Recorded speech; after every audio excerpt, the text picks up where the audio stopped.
ครับผมสาธุครับตรงนี้ทำไมมีแค่4 แถวแค่2 แถวยังไม่มากันนี่มี4 แถว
แอปหน่อยที่ไหน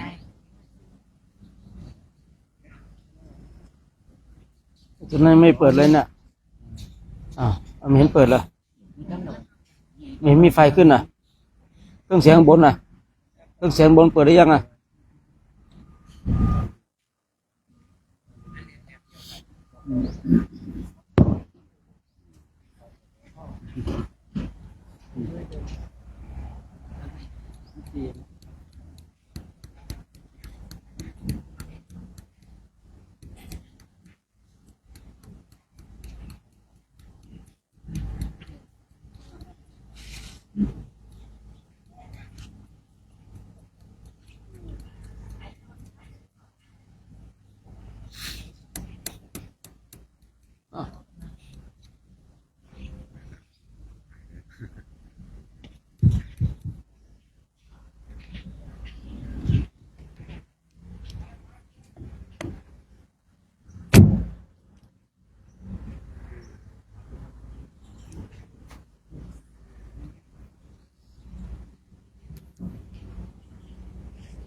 ฝั่งนี้ทำไมมันหลายแทะตรงนี้มันน้อยแทะนะ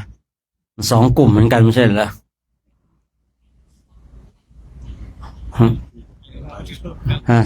4 6 8เดี๋ยวเดินทางไปนู่นกัน2 4 6 8 9ฝั่งนี้เหลือหนานะว่ากันไปเนาะมันแสดงว่าคนปูทั้งแรกนะค่อนไปทางโน้นนะวันนั้นผมเล่นงานคนปูผมแล้วนะเดี๋ยวฝั่งโน้นแล้วนะอันนี้ต้องตรงให้ตรงกลางแล้วกันนะนี่ค่อนไปฝั่งโน้นนี่เขาปูตรงของเขาอยู่นะฝั่งนี้ก็ปูไม่ตรงแล้วเนี่ยนะเรื่องของเรื่องนะครับจะเอายังไงจะสวดอนัตหรือจะขยับก็มี2 แนวทางนะครับวันนั้นก็เล่นอะไรนะผลปูอัสนะผมแล้วนะเดี๋ยวจะเกิดการละเอียงหลังผมปูตรงแล้วสมมติเขาปูไม่ตรงมาเล่นผม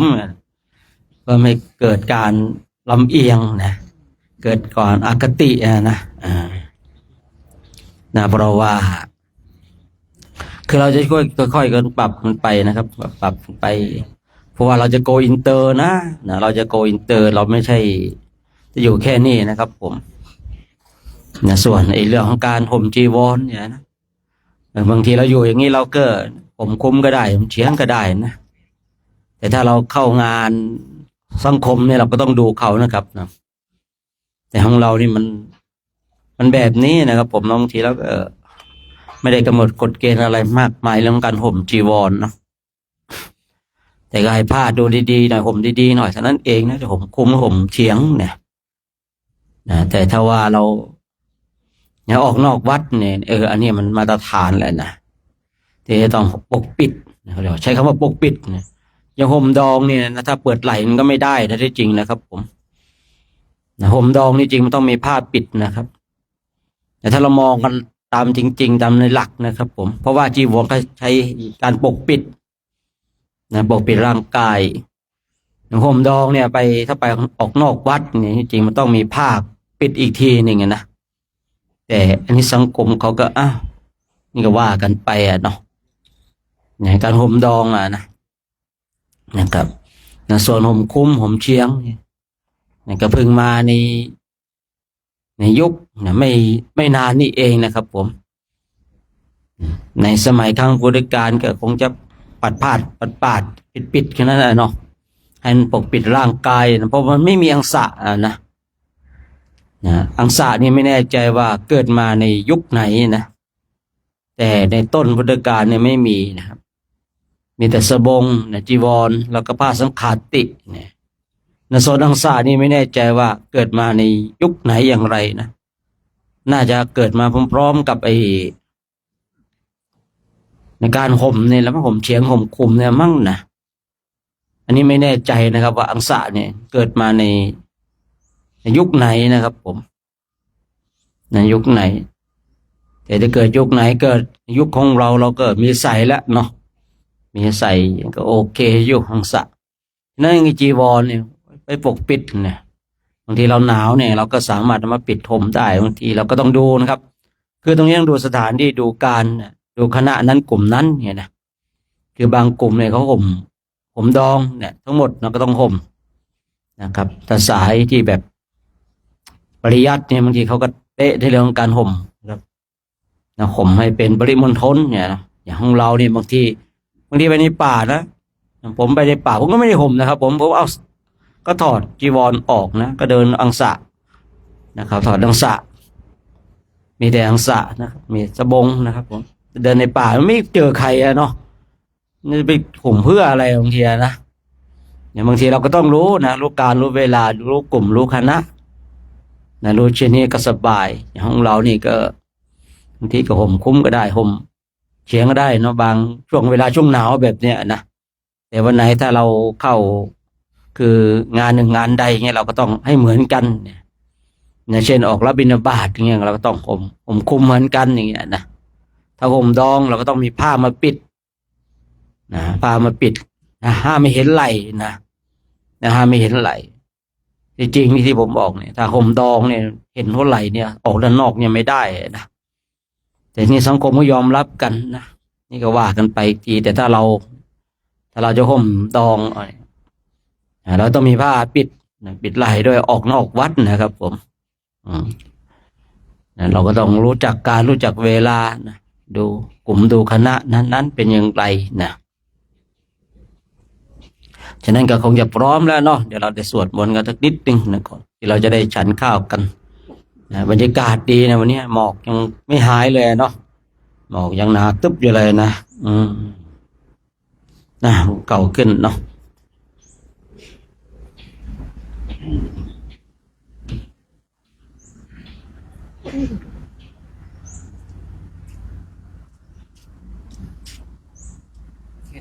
ครับ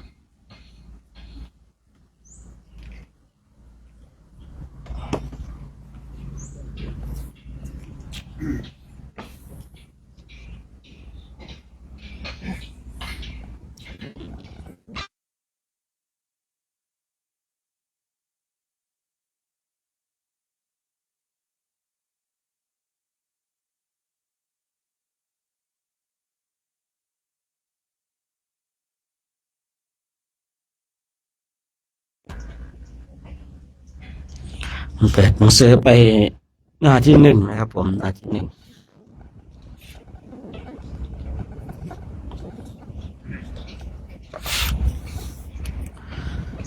ธรรมที่บรรพชิตควรพิจารณาเนืองอย่างว่าหนึ่งบรรพชิตควรพิจารณาเนืองว่าบัดนี้เรามีเพศต่างจากคฤหัสถ์แล้ว อาการกิริยาใดๆของสมณะเราต้องทำอาการกิริยานั้นสองบรรพชิตควรพิจารณาเนืองว่าความเลี้ยงชีวิตของเราเนื่องด้วยผู้อื่นเราควรทำตัวให้เขาเลี้ยงง่ายสามบรรพชิตควรพิจารณาเนืองว่าอาการกายวาจาอย่างอื่นที่เราจะต้องทำให้ดีขึ้นไปกว่านี้ยังมีอยู่อีกไม่ใช่เพียงเท่านี้สี่บรรพชิตควรพิจารณาเนืองว่าตัวเราเองติเตียนตัวเราเองโดยสิ้นได้หรือไม่ห้าบรรพชิตควรพิจารณาเนืองว่าผู้รู้ใครควรแล้วติเตียนเราโดยสิ้นได้หรือไม่หกควรพิจารณาเนืองว่าเราจะต้องพัดพรากจากของรักของชอบใจเราทั้งนั้นเจ็ดบรรพชิตควรพิจารณาเนืองว่าเรามีกรรมเป็นของตัวเราทำดีจากได้ทำชั่วจากได้ชั่วแปดบรรพชิตควรพิจารณาเนืองว่าวันคืนล่วงไปบัดนี้เราทำอะไรอยู่เก้าบรรพชิตควรพิจารณาเนืองว่าเรายินดีในที่สงัดหรือไม่สิบบรรพชิตควรพิจารณาเนืองว่าคุณวิเศษของเรามีอยู่หรือไม่ที่จะให้เราเป็นผู้ไม่เก้อเขินในเวลาเพื่อนบรรพชิตทำในการภายหลังอะระหังสัมมาสัมพุทโธภควาพระผู้มีพระภาคเจ้าเป็นพระอรหันต์ดับเพลิงกิเลสเพลิงทุกข์สิ้นเชิงตรัสรู้ชอบได้โดยพระองค์เองผู้ทางภควันตังอภิวาเทมิข้าพระเจ้าอภิวาทพระผู้มีพระภาคเจ้าผู้รู้ผู้ตื่นผู้เบิกบานกราบสวากขาโตภควตาธัมโมพระธรรมเป็นธรรมที่พระผู้มีพระภาคเจ้าตรัสไว้ดีแล้วธัมมังนามัสสามิข้าพระเจ้านมัสการพระธรรมกราบสุปฏิปันโนภควโตสาวกสังโฆพระสงฆ์สาวกของพระผู้มีพระภาคเจ้าปฏิบัติดีแล้วสังฆังนามามิข้าพระเจ้านอบน้อมพระสงฆ์อันดามยังบุตตสาปะคะวะโตบุปภาคณมการังกโรมะเสนะโมตัสสะภะคะวะโตอะระหะโตสัมมาสัมพุทธัสสะนะโมตัสสะภะคะวะโตอะระหะโตสัมมาสัมพุทธัสสะนะโมตัสสะภะคะวะโตอะระหะโตสัมมาสัมพุทธัสสะขอนอบน้อมแด่พระผู้มีพระภาคเจ้าองค์นั้น ซึ่งเป็นผู้ไกลจากกิเลสตรัสรู้ชอบได้โดยพระองค์เองกับนางปราเปรียบเปิดหนังสือไปหน้า169นะ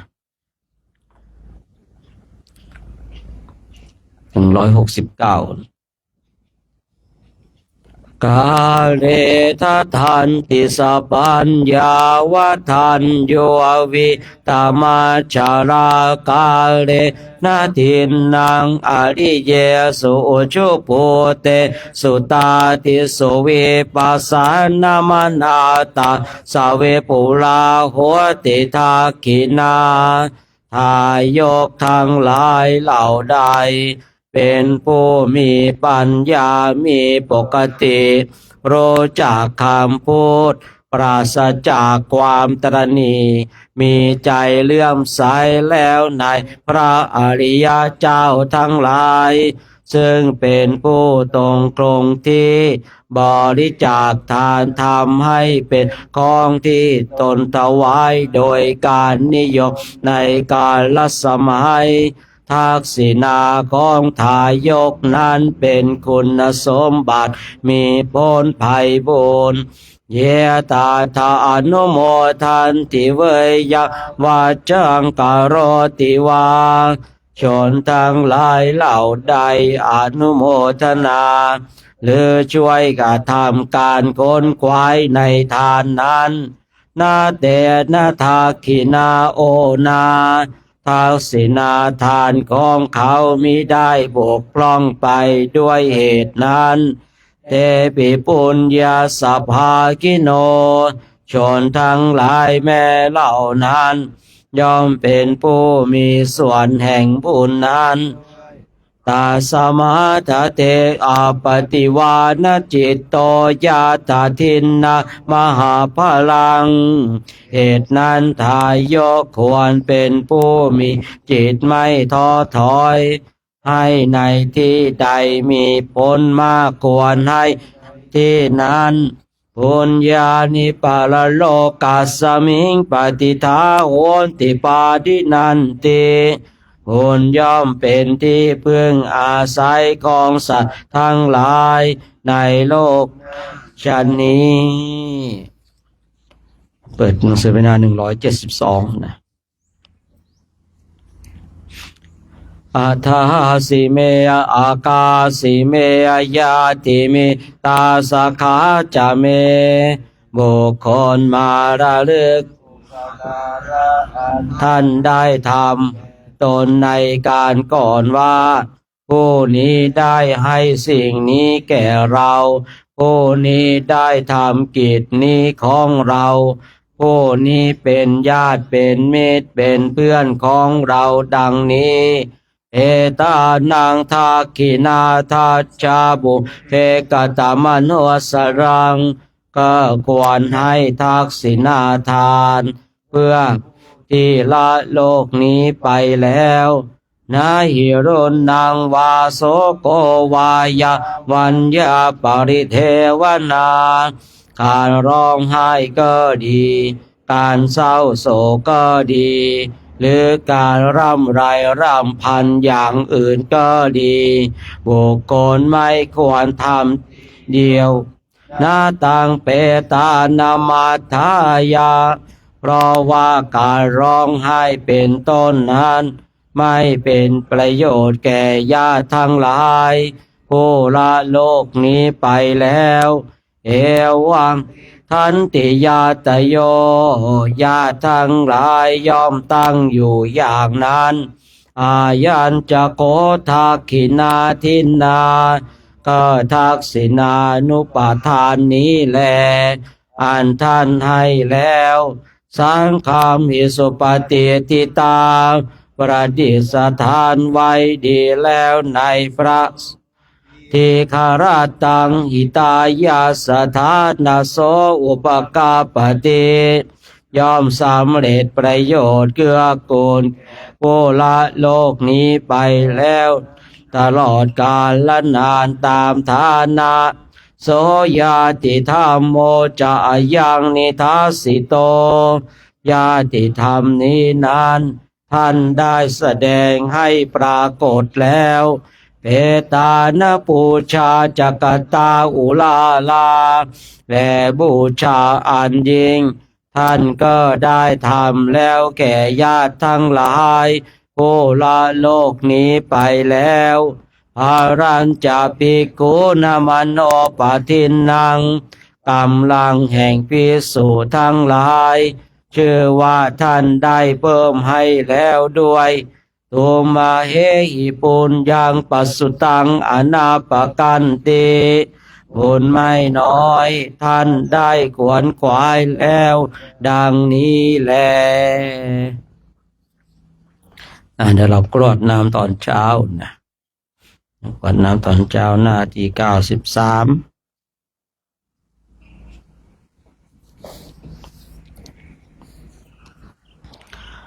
หันธรรมยังปฏิทานาคาทายโยนามเสยยาเทวตาสันติวิหารวาสินีเปคาเรโพธิคาเรตาหิงตาหิงเทวดาทั้งหลายเหล่าใดมีปกติอยู่ในวิหารสิ่งสถิตที่เรือนพระสถูปที่เรือนโพในที่นั้นตาธรรมทานเนนะปวันตุปูชิตาโสทิงการโรเตตวิหารมันดาเลเทวดาทั้งหลายเหล่านั้นเป็นผู้ที่เราทั้งหลายบูชาแล้วด้วยธรรมทานขอจงกระทำซึ่งความเจริญให้เกิดในมณฑลวิหารนี้เทราจมัชฌานวกาจะภิกขโวสารามิกาทานปฏิอุปาสกาขามาจะเทสานิกามาจะอิสลาพระภิกษุทั้งหลายที่เป็นพระเถระก็ดีที่เป็นปานกลางก็ดีที่ยังเป็นผู้บวชใหม่ก็ดีอุบาสกอุบาสิกาทั้งหลายผู้ให้ทานตลอดทั้งผู้ประพฤติธรรมที่อาศัยอยู่ในอารามทั้งหมดนี้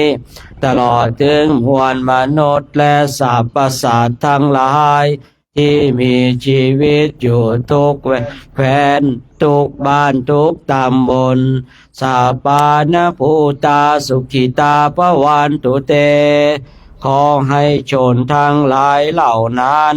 จงเป็นผู้มีความสุขเถิดชาราพุชาเยปิจาอันตสัมภวา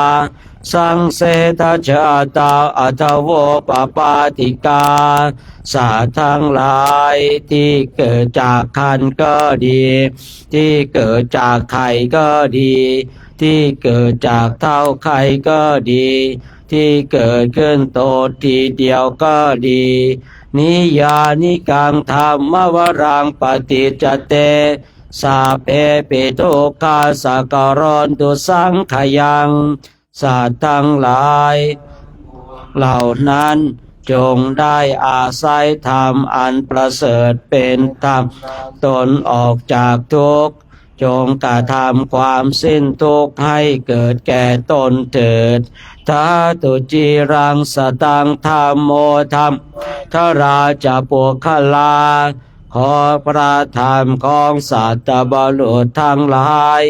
จงดำลงตลอดกาลละนานและบุคคลผู้ทรงไว้ซึ่งพระธรรมจงมีอายุยืนสังโฆโหนตุสมัคโควา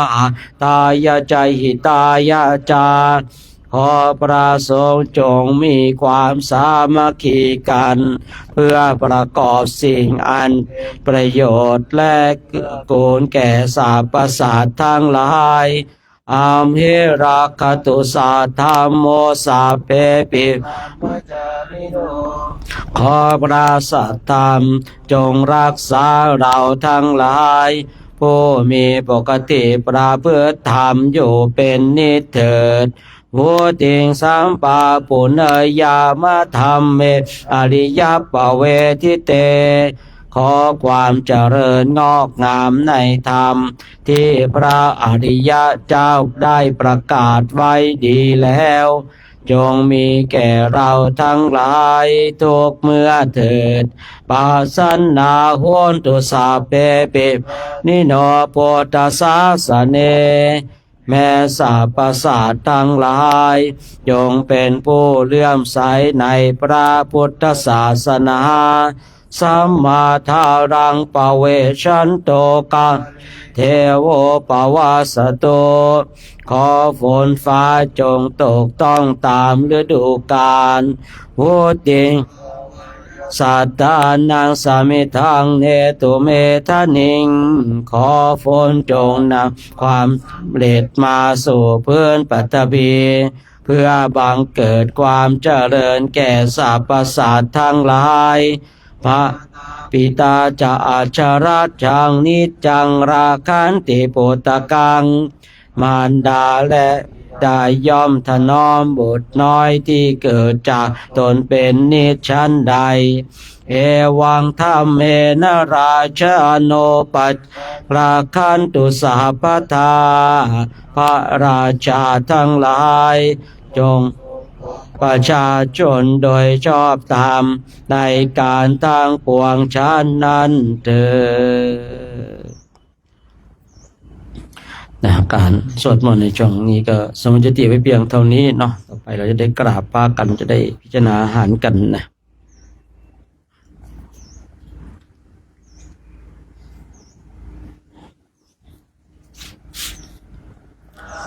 อะระหังสัมมาสัมพุทโธภะคะวาพุทธังภะคะวันตัง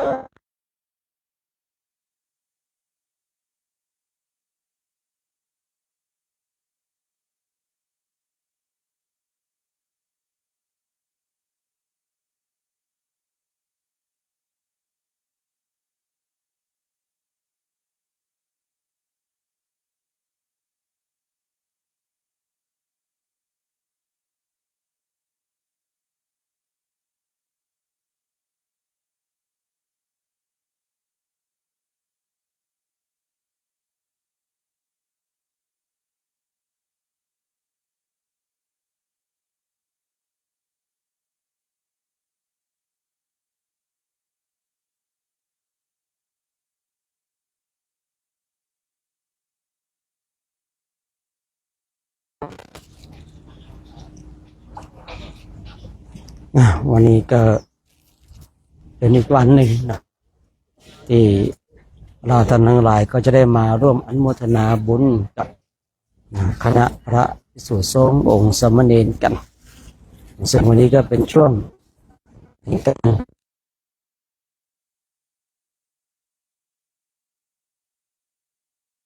เช้าเราก็ประมาณนี้มากบ้างน้อยบ้างแล้วแต่เหตุแล้วแต่ปัจจัยนะพระภิกษุสงฆ์องค์สามเณรก็ตักอาหารกันญาติโยมก็มาร่วมอนุโมทนาบุญกันนี่เราพักบนดอยนะเลยหมอกเลยนะนี่ขนาด9 โมงแล้วนะหมอกยังเต็มอยู่เลยนะหมอกมองไปไหนก็ขาวไปหมดเลยเต็มไปหมดเลยตอนนี้ก็ทำให้เราท่านทั้งหลายได้เห็นบรรยากาศเนาะเห็นบรรยากาศเห็นบรรยากาศแบบชาวบ้า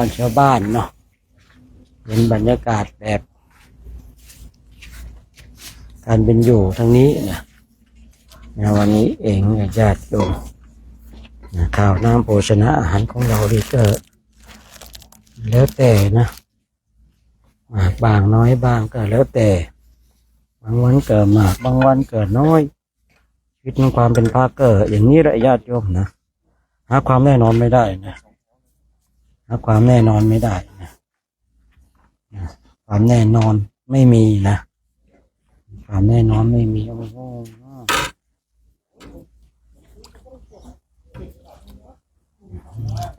จักรวาลอะไร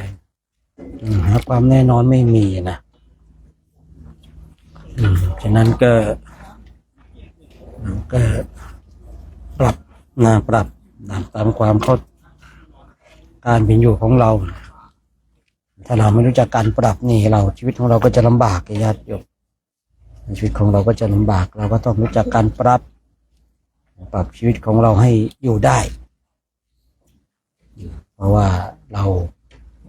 มาจาริกเช่นนี้ก็คือชีวิตของเรานี่ก็ต้องเข้าใจในบริบทของชาวบ้านนะบางทีชาวบ้านเขาก็ยุ่งบ้างไม่ยุ่งบ้างบางทีบางคนก็สนใจในบุญบางคนก็ไม่ได้สนใจในบุญอันนี้เราว่ากันไม่ได้นะอันนี้ว่าเขาไม่ได้นะเพราะว่าบางสิ่งบางอย่างนี่ก็เราไม่สามารถจะไปบังคับได้เรื่องบุญนี่มันไม่ใช่เรื่องของการบังคับเนาะในเรื่องของบุญเป็นเรื่องของความสมัครใจเรื่องของบุญมันเป็นเรื่องของในเรื่องของบุญมันเป็นเรื่องของความสมัครใจถ้าว่าเรา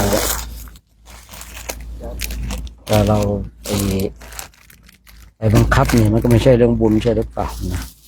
ในเรื่องของบุญเป็นเรื่องของความสมัครใจในเรื่องของบุญมันเป็นเรื่องของความศรัทธาไปบังคับบัญชาไม่ได้ว่าต้องเท่านั้นต้องเท่านี้ต้องอย่างนั้นต้องอย่างนี้นะไม่ได้เรื่องของบุญมันเป็นเรื่องของบุญเนี่ยมันเป็นเรื่องของการที่ทำด้วยความสมัครใจนะฉะนั้นญาติโยมทุกคนทุกท่านนะก็ร่วมอนุโมทนาบุญกุศลกันข้าวน้ำโภชนะอาหารวันนี้มีข้าวปุ้นด้วยนะนิมนต์ข้าวปุ้นเด้อคนลงหัว2 หัวนะข้าวปุ้นไปไหนก็ไม่รู้นะทางเราเรียกอะไรอ่ะข้าวปุ้นเหมือนกันอ้าวมันเรียกเหมือนกันนะเอ้ยข้าวปุ้นเหมือนกันวันนี้มีข้าวปุ้นนะมีแกงข้าวปุ้นไทยเรียกขนมจีนชื่อเรียกของอาหารแต่ละภาคก็แตกต่างกันนะญาติโยมแตกต่างกันโดยสิ้นเชิงนะบางทีเรา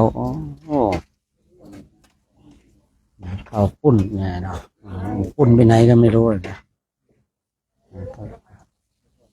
คราวนี้ก็ให้ญาติโยมทุกคนเนี่ยร่วมอนุโมทนาบุญกันกับพระสงฆ์องค์พระเจ้าของเราข้าวน้ำโภชนาอาหารก็จำได้ของเรานี่มันไม่อุดมสมบูรณ์แต่ก็ไม่ขาดญาติโยมนะไม่อุดมสมบูรณ์บางวันก็อุดมสมบูรณ์ว่าไม่ได้เนาะชีวิตความเป็นพระนี่โยมว่ามันอุดมสมบูรณ์เยอะแยะไปหมดนี่กับคือบางคนบางวันเนี่ยเข้ามาเห็นในช่วงที่พระบิณฑบาตได้เยอะเนี่ยแต่บางคนไม่ได้ดูทุกวันใช่หรือเปล่าแต่บางคนดูทุกวันเนี่ยผมก็จะเห็นมีมากบ้างน้อยบ้างแต่บางคนเนี่ยบางทีเข้ามาดูวันที่มีเยอะอย่างเงี้ยเนาะแต่วันที่มีน้อยเนี่ยไม่ได้เข้ามาดูเลยอย่างเงี้ยแล้วก็เป็นเมาเยอะแยะไปหมดเลยเหลือกินเหลือใช้โน่นวันนี้ก็เป็นเช่นนั้นนะคือเราจะดูอะไรตัดสินใจอะไรเราต้องดูกันยาวๆนานๆถ้าเราตัดสินใจเพียงแค่เห็นแค่ครั้งเดียวจะตัดสินทั้งชีวิตที่เขาบอกว่าอ่านหนังสือหน้าเดียวจะไปตัดสินหนังสือเต็มเล่มเนี่ยเป็นไปไม่ได้ถ้าเราไปตัดสินแสดงว่าเรากำลังตัดสินใจที่ผิดพลาดนะเพราะว่าคำนำอาจจะเขียนอีกอย่างหนึ่งเนื้อเรื่องอาจจะเป็นอีกอย่างหนึ่งก็ได้เนาะคำนำอาจจะคุยลักษณะอย่างนี้แต่ว่าเนื้อเรื่องก็ไปอีกอย่างหนึ่งได้ฉะนั้นท่านทั้งหลายก็พิจารณาโดยแยบคายนะโดยแยบคายก็ตัดสินใจอะไรบางสิ่งบางอย่างนี่ก็ต้องชัดเจนนะทำให้ชัดเจนนี่ก็จะลำบากนะทำให้ชัดเจนนี่ก็ลำบากเนี่ยวัดวาอารามเขาประมาณนี้ญาติโยมนะ มีญาติโยมก็เห็นนะเห็นการตักอาหารของพระสุสงฆ์กันที่กล่าวไว้ของเรานี่มันคือไม่ได้อุดมสมบูรณ์แต่ก็ไม่ขาดเนาะก็พอที่จะขับเคลื่อนไปได้ก็พอที่จะขับเคลื่อนไปได้นี่แต่ถ้าถามถึงอาตมาเนาะขนาดนี้ก็โอ้ถือว่ารู้แล้วนะสมัยก่อนเนี่ยได้ข้าวเหนียว1 ปั่นกล้วย1 ลูกนี่ก็ดีใจแล้วได้แค่นี้ก็ดีใจแล้วสมัยก่อนมีเอาไข่ต้มก็เยอะเลยนะต้มกันยังเยอะเลยตรงมีแกงมีนวลมีนี่เดี๋ยวเราก็จะได้ไปไปท่านญาติโยมทุกคนร่วมอนุโมทนาบุญกันบุญที่เกิดจากการอนุโมทนาเรามาอนุโมทนาบุญเราก็ย่อมได้บุญนะเราต้องมาช่วยกันส่งเสริมสนับสนุนผู้ที่สร้างความเพียรพระทุสงฆ์ที่มากันนี่ก็คือมาด้วยใจนะมาด้วยใจ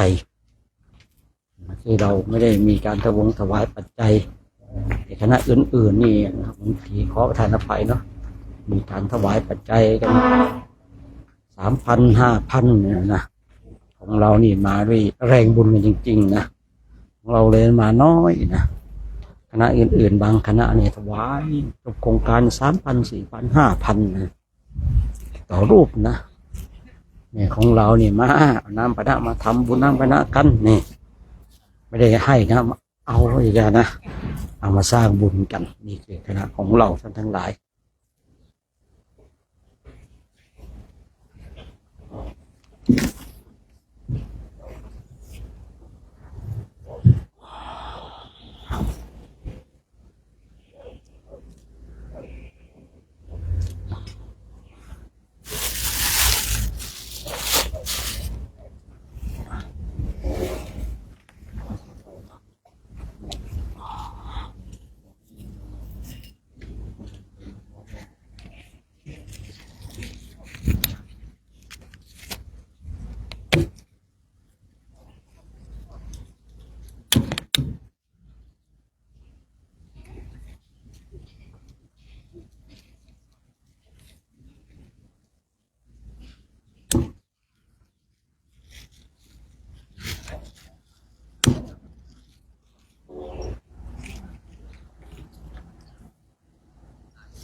นี่ขนาด9 โมงกว่าแล้วเนาะ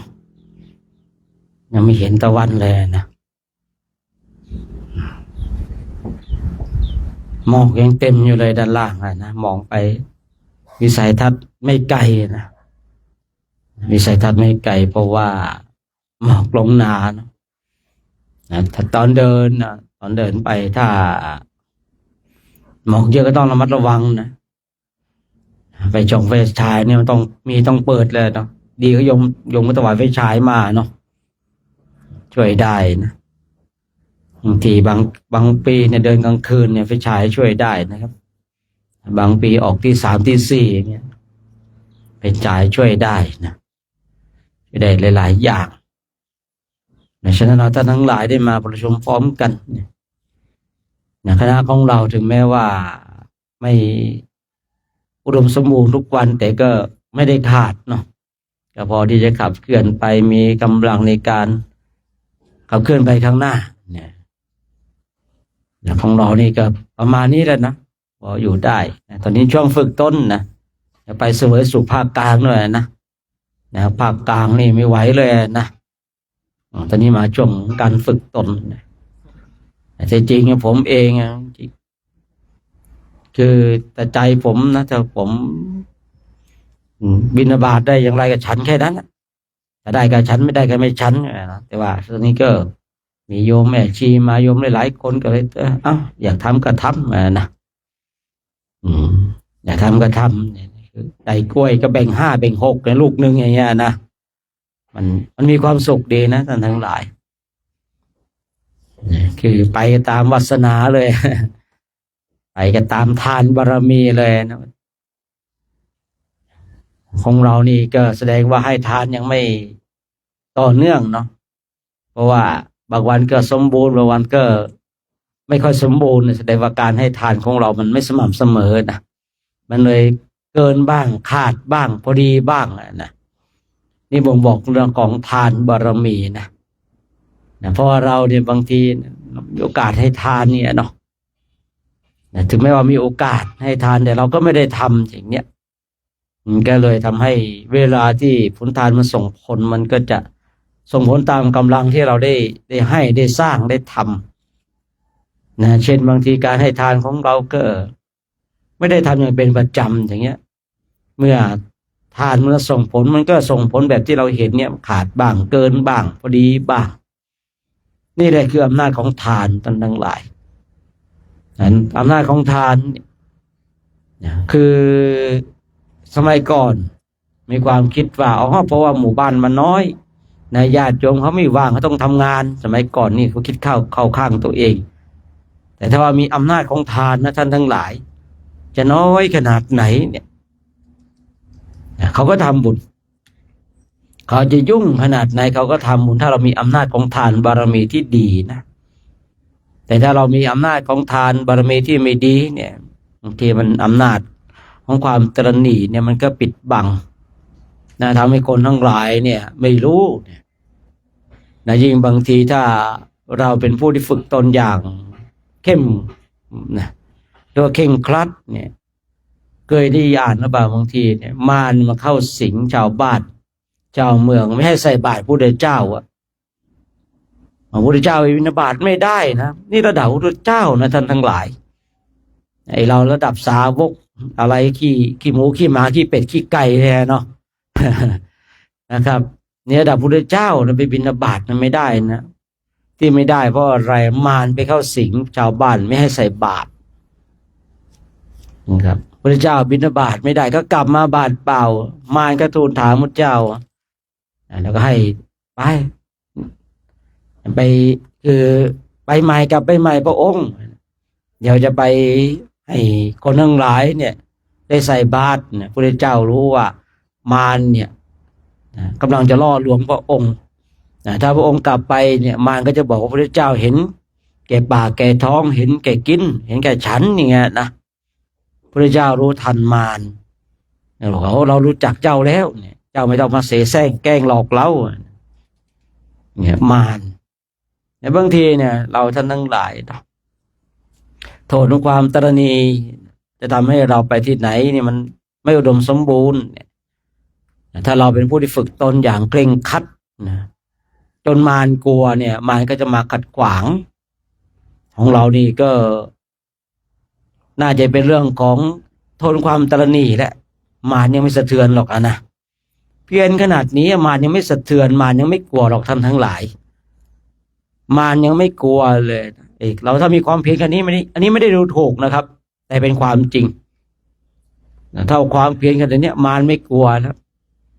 มารยังไม่กลัวว่าเราจะหลุดออกบ่วงของเขาต้องหนักกว่านี้ต้องหนักกว่านี้นะครับผมเพียรต้องมีความเพียรหนักกว่านี้อย่างเพียรของเราเนี่ยแต่ว่าของเราก็มีความเพียรนะแต่ความเพียรขนาดเนี้ยมารยังไม่กลัวถ้ามารกลัวมาอะไรนั่นแหละเขาจะหาทุกวิถีทางเคยได้ยินนางตัณหานางราคะนางอรดีเนี่ยนางอรดีเนี่ยเราว่าเป็นบุคลานะเป็นการยกมาเนี่ยมีอาจารย์ท่านหนึ่งท่านว่าท่านบำเพ็ญเพียรท่านเห็นเนี่ยโอ้นางราคะนางตัณหานางอรดีเนี่ยไม่ใช่ยกมาจริงๆมีตัวตนจริงๆเขาว่างั้นนะนี่ท่านผมฟังจากท่านเลยนะคุยกันเรื่องสเปเหระนะพอคุยแล้วพอรู้จักกันก็คุยเรื่องสภาวธรรมพอคุยเรื่องสภาวธรรมเนี่ยพอเบื้องต้นพอคุยกันได้ก็เจาะลึกในสภาวะแห่งการปฏิบัติ พอเจาะลึกในสภาวะแห่งการปฏิบัติปุ๊บเกิดขึ้นที่เราประสบการณ์นะที่ลึกๆนะก็ออกมาท่านบอกว่ามีจริงนะท่านนางตัณหานางราคะนางอรดีไม่ใช่เรื่องเล่าว่าเป็นบุคลายกมาเป็นให้คนทั้งหลายแต่ความเป็นจริงแล้วมีผมได้เจอกับตัวเลยนะมันมายั่วยวนผมแบบจัดจะเลยระหว่างนั้นนะแล้วเราอ่านในเรื่องของพุทธประวัติเนาะที่พระพุทธเจ้าของเราได้ตรัสรู้แล้วเนี่ยมารเนี่ยไม่สามารถที่จะทำอะไรได้กลับไปร้องห่มร้องไห้ลูกสาวพญามารคือนางตัณหานางราคะนางอรดีก็ไปว่าไม่เป็นไรบนโลกนี้ไม่มีบุรุษใดที่จะนะหนีการยั่วเย้าของฉันได้ของลูกได้ก็ไปเลยนางตัณหานางราคะนางอรดีก็ไปยั่วเย้าไปยั่วยวนคงจะแก่บุงแก่ผ่าเต้นแรงเต้นกาเนาะโชว์ตรงนั้นโชว์ตรงนี้นะเหมือนกับพวกยุคปัจจุบันเนี่ยนะคงจะเองนะประมาณนั้นแต่ว่าไม่สามารถทำให้พระพุทธเจ้าเราทรงสะท้านสะเทือนใจได้คืออาจารย์ท่านนี้บอกว่ามีจริงๆนะนางตัณหานางราคะนางอรดีเนี่ยผมเห็นกับตัวเลยว่าเห็นจะเลยมายั่วเย้ามาเชื้อเชิญมายั่วยวนฉะนั้นเราท่านทั้งหลายเนี่ยความเพียรของเราเนี่ยที่ผมบอกว่าเพียรขนาดนี้นะมันยังไม่กลัวท่านทั้งหลายแต่ดูแล้วก็คงจะเป็นโทษของความตระหนี่โทษความตระหนี่เนี่ยเพราะว่าโทษความตระหนี่เนี่ยมันจะปิดบังเพราะมันไม่มีผลของเราที่จะส่งผลใช่หรือเปล่ามันไม่มีเหตุที่ทำให้เกิดผลฉะนั้นเนี่ยทานบารมีเป็นสิ่งสำคัญท่านทั้งหลายฉะนั้นวันนี้เองก็ต้องขออนุโมทนาเนาะโมทนาสาธุการกับท่านเจ้าภาพอาหารในวันนี้เนาะคือคณะสัตยาญาติโยมนะหลายๆคนเนาะหลายๆท่านเนาะแล้วก็ได้มี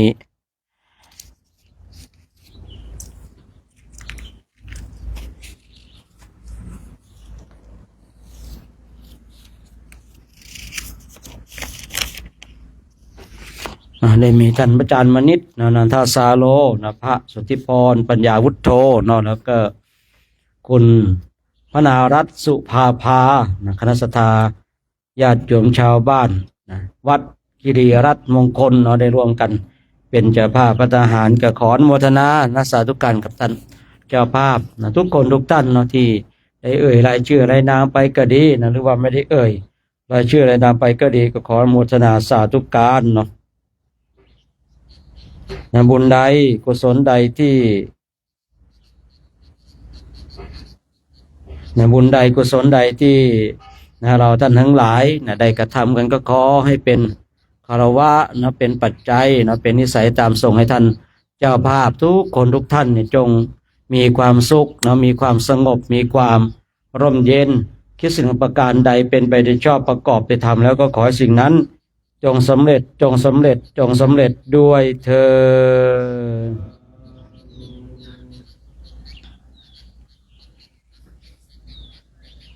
ดยะถา